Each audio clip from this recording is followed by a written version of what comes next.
స్వకీయుల చేత, సొంత ప్రజల చేత, స్వజనుల చేత, శాస్త్రులు పరిసరుల చేత, అన్యుల చేత సిలువ వేయబడినటువంటి యేసు క్రీస్తు చనిపోయిన దినమే మహాశుక్రవారం.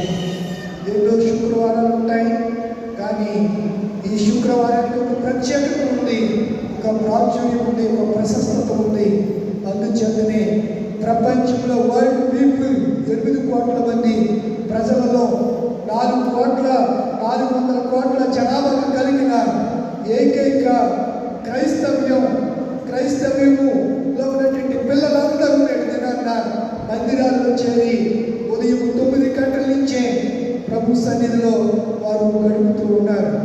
మంచిది పిల్లరా, 1-2 మాటలు చెప్పి నేను ఈ ముగిస్తాను. తదుపరి 7 మాటల మీద మన సంఘ బిడ్డలు, సిద్ధపడిన వారు, పేర్లు ఇచ్చిన వారు, అలాగే ప్రార్థన చేయడానికి, వాక్యం చదవడానికి, అన్నిటికీ సిద్ధపడి దేవుని సన్నిధిలో దేవుని మాటలు చెప్పాలని ఆశతో, ఆకాంక్షతో ప్రేరేపించబడి దేవుని మందిరంలో కనబడుతున్నారు.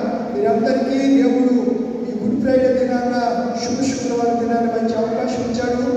మరి మీ అందరికీ గుడ్ ఫ్రైడే శుభాకాంక్షలు తెలియజేస్తున్నాను. మీ అందరికీ వందనాలండి, మీ అందరికీ వందనాలు.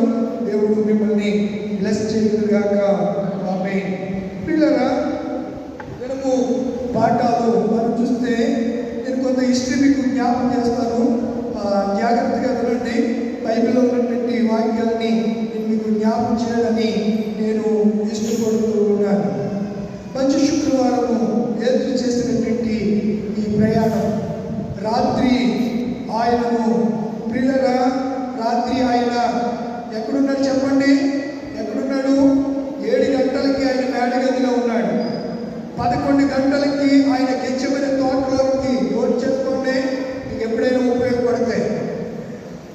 11 గంటలకి గెచ్చమనే తోటలో తన శిష్యులందరితో కలిసి ప్రార్థన చేయడానికి ఆయన వెళ్ళాడు. యేసును బంధించబడ్డ సమయం రాత్రి 2 గంటలకు ఆయనను గెచ్చమనే తోటలో రాణు వారు, యూద మతాధికారులు, శాస్త్రులు, పరిసయ్యులు, బంట్రోతులు, రోమా అధిపతులు ఆయనను అరెస్టు చేశారు. ఎప్పుడు?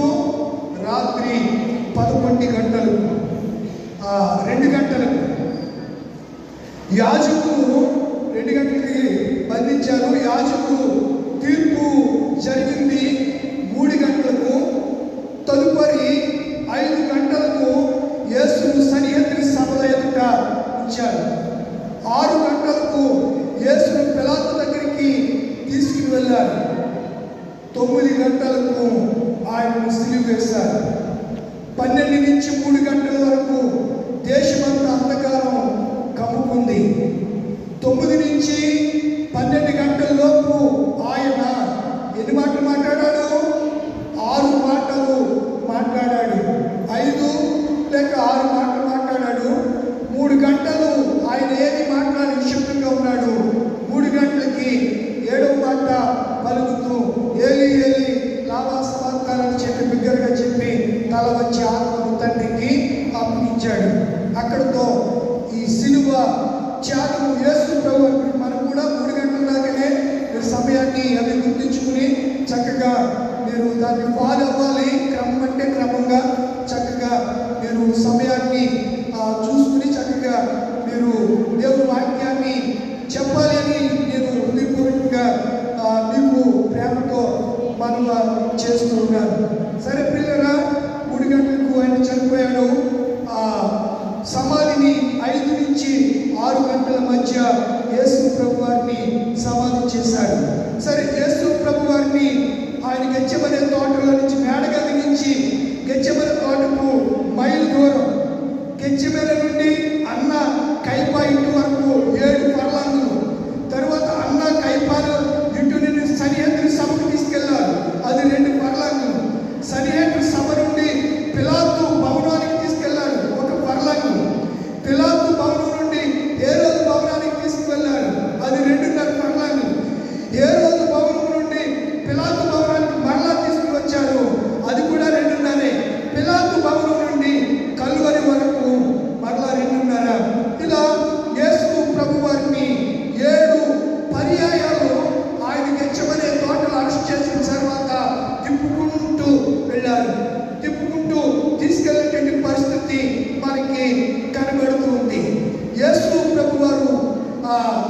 గొల్గతా, కలువరి అనే పదానికి లాటిన్ భాష గొల్గతా.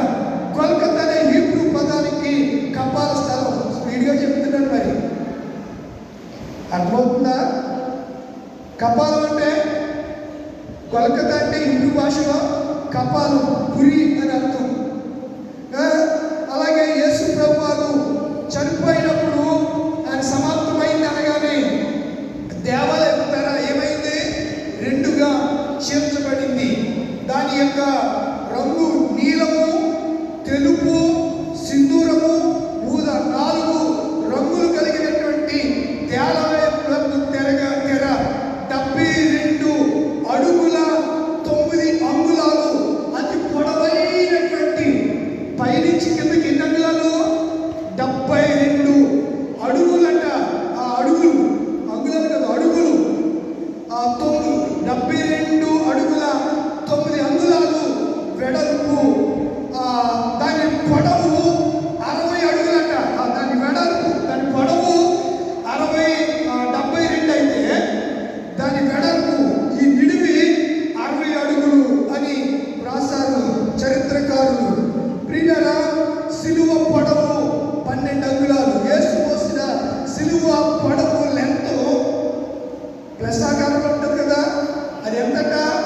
12 అడుగులు ఎత్తు అంట.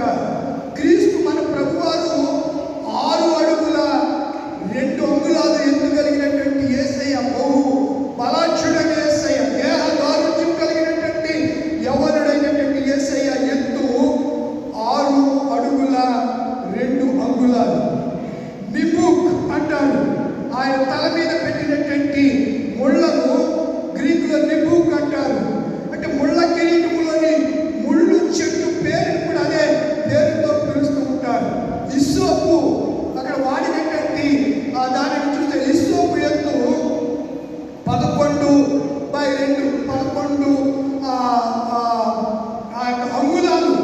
అంగుళాల 2 అని ఇక్కడ రాశారు. యేసు ప్రభు వారిని కుడి ప్రక్క, ఎడమ ప్రక్క 2 దొంగల్ని సిలువ వేశారు. కుడి పక్క ఉన్న దొంగ పేరు డయాబాస్, అంటే ఇతడు గలిలయ దేశవాసి. ఎడమ ప్రక్కన ఉన్న దొంగ గోస్టోస్, యూదా దేశపు వాసి. యేసు ప్రభు వారిని సమాధిని పెట్టిన తర్వాత దానికి గుండ్రంగా పెట్టిన రాయిని గోలా అనే పేరుతో దానిని హీబ్రూలో పిలిచారు. కనుక యేసును బల్లెముతో పొడిచినటువంటి శతాధిపతి పేరు లాంగురోస్ అని అతని పేరుట. ఇలా యేసు ప్రభువారు సిలువ వేసినటువంటి ఆ దినాన్న ఇన్ని ఘట్టాలు జరిగాయి. ఇవన్నీ చెప్పుకోవడానికి మనకి అవకాశం కాదు.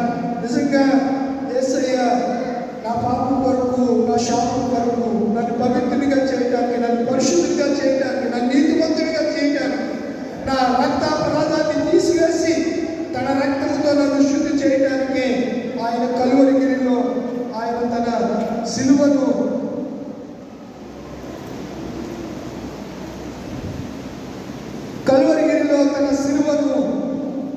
సిలువ మరణాన్ని ఆయన అనుభవించాడు అనే సంగతిని నేను జ్ఞాపకం చేస్తున్నాను. సిలువ లేదే విలువ లేదు. సిలువ మనకి ఒక గుర్తింపు తీసుకొచ్చింది, ఐడెంటిటీ తీసుకొచ్చింది. ఏమిటంటే ఆ క్రాస్ సింబల్ మన మెడలో ఉంటే చూసేవాడు మనల్ని ఏమంటారు? వీళ్ళు క్రైస్తవులు, యేసు ప్రభువారు బిడ్డలు. అయితే వారు మనసు లేని వాళ్ళు కూడా సిలువను వేసుకుంటున్నారు. అందుకే నేను అంటాను, మెడలో కంటే సిలువ, గుడిలో కంటే సిలువ, బ్రతుకులో ఉంటే సిలువ. అదే బ్రతుకులకు విలువ. అర్థమైందా? బ్రతుకులో సిలువ ఉండాలి. అందుకే నా యేసయ్య అన్నాడు, ప్రతి వాడు తను తాను ఉపేక్షించుకుని తన సిలువను ఎత్తుకుని నన్ను, అంటే మనకు కూడా ఆయన సిలువనిచ్చాడు. ఆయన సిలువ ఆయన మోసాడు. ఆ సిలువను మనం పోయలేము.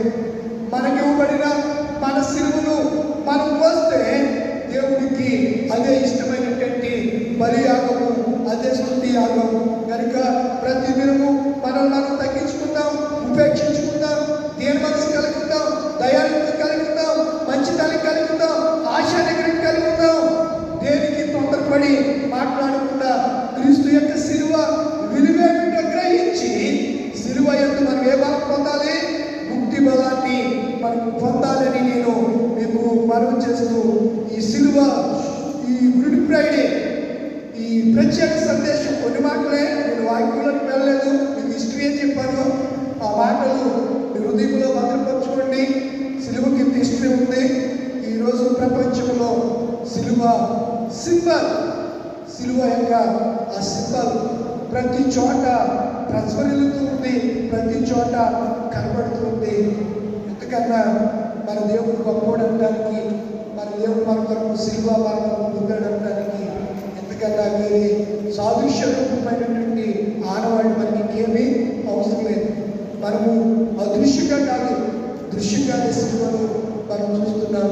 సిలువలో యేసు 2024 సంవత్సరాల క్రితం ఆయన సిలువలో మరణించినటువంటి యేసయ్య విధానంగా ఆయన చనిపోయిన రోజే నిన్నేమన్నారంటే మహా శుక్రవారం, గుడ్ ఫ్రైడే అన్నారు. గుడ్ ఫ్రైడే మంచి రోజు, మంచి రోజు. దేవుడు మన కొరకు చనిపోయిన రోజు, ఇది మంచి రోజు. అయితే మీరు మనకి కార్డ్స్ ఉన్నాయి కదా, కార్డ్స్లో బ్లాక్, అక్కడ బ్లాక్ వేశారు చూసారా? ఆ కార్డులో బ్లాక్ వేశారు. ప్రతి ఆదివారం పాఠాలు చదువుతారు కదా, అందులో శుక్రవారం ఏ రంగు వేశారు? అక్కడ బ్లాక్ అంటే నిరసన. అంటే కొంతమంది ఆనందిగా పోయి చేస్తారు, కానీ క్రైస్తవులుగా క్రీస్తు మన కొరకు చనిపోయాడు, క్రీస్తు మనకు చనిపోయాడు. ఇది మనకి ఏదైనా ఇది యెహోవా ఏర్పాటు చేసిన దినం. దేవుడు మన కొరకే క్రీస్తు ప్రభువాన్ని శిలువ మరణానికి అప్పగించి ఆయన ద్వారా మనకి అందరికీ రక్షణను, విమోచన, పాప క్షమాపణ దయచేశాడు. 40 దినాలు మీరు చాలా భక్తి శ్రద్ధలతో మీరు పాల్గొని వచ్చారు. బలమైన వర్తమానాలే మీరు విన్నారు. విన్న వాక్యాన్ని హృదయంలో భద్రపరచుకోండి. ఈ సంవత్సరం ఈ దినాన్ని ఉన్నాం, వచ్చే సంవత్సరానికి ఈ దినాన్న మనం ఉంటాము, ప్రభు సన్నిధిలో ఉంటాము. ఒకవేళ ప్రభు సన్నిధిలో ఉంటే ప్రభు వాళ్ళ దగ్గర కలుసుకుందాం.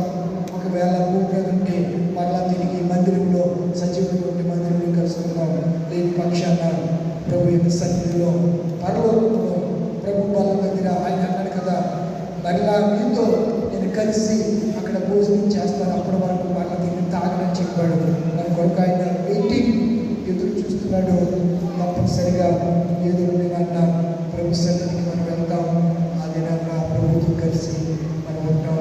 ఆయన గుడారమని తెరలు చిప్పాడు. ఆయన పరిశుద్ధ స్థలంలోనికి మనకి అర్హతను దయచేశాడు.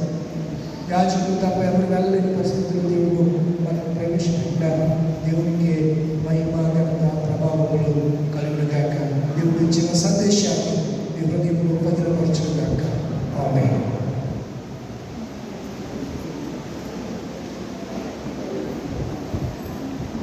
మనమందరం కలిసి అహమహాత్మ ఆశారంగా అనే పాటను అందరూ తీసుకురండి. తీసుకుని రెడీగా ఉంచుకోండి. దానికి ముందు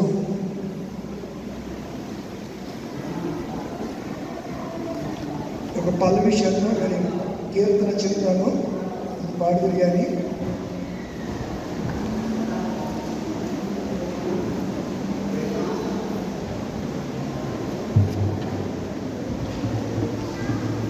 మనం పాడాము ఏం పడ్డది?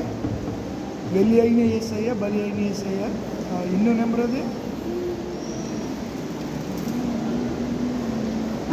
త్వరగా టైము 12 అయిపోతుంది. ఎన్నో నెంబరు? సిలువలో, ఆ సిలువలో, ఆ ద్వారకలువరిలో తులువల మధ్యలో వేలాడిన యేసయ్య అని ఒక పల్లవి, ఒక శరణం. పాడతాం. 12 స్టార్ట్ చేయాలి. పాడినప్పుడే సిలువలో, ఆ సిలువలో పల్లవి